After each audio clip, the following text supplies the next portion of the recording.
చౌట్రాయ్ road పక్కన కిరాణా షాప్లో వెళ్తున్నప్పుడు ఆవిడ ఇట్లా తన మెడలో ఉన్నటువంటి చైన్ లాగినప్పుడు తను కూడా చైన్ గట్టిగా పట్టుకున్నది. ఒక ముక్క ఆమె చేతిలో ఉండిపోయింది, ఇంకొక ముక్క ఇతను దొంగిలించడం జరిగింది. దొంగిలించినటువంటి సొమ్మును స్వాధీనం చేసుకోవడం. ఫింగర్ ప్రింట్స్ వస్తాయి కావచ్చు అని వాళ్ళు మొత్తం చేతులకు గ్లౌజెస్ పెట్టుకుంటా ఉన్నారు ప్రతిసారి. ఆల్రెడీ 15-12 దొంగతనాలు చేశారు. అన్నీ కూడా రాబరీ దొంగతనాలే, మామూలు చిన్న దొంగతనాలు రాబరీ కేసులే. ఒక కేసులో మాత్రం మనిషిని చంపేసి అతని దగ్గర ఉన్నటువంటి నగదును దోచుకెళ్ళడం జరిగింది.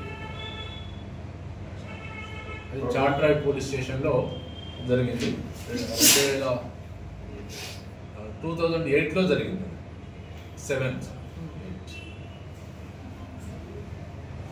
రికవరీ ఎన్ని గ్రామ్స్ సార్? మొత్తం టోటల్ గ్రామ్స్ 48 గ్రాముల బంగారాన్ని సీజ్ చేయడం జరిగింది. క్యాష్ ఏం లేదు. వీళ్ళు క్యాష్ దొంగతనం కూడా చేయలేదు. 2 దొంగతనాల్లో కూడా మెడలో నుంచి బంగారు చైన్ లాక్కెళ్ళడం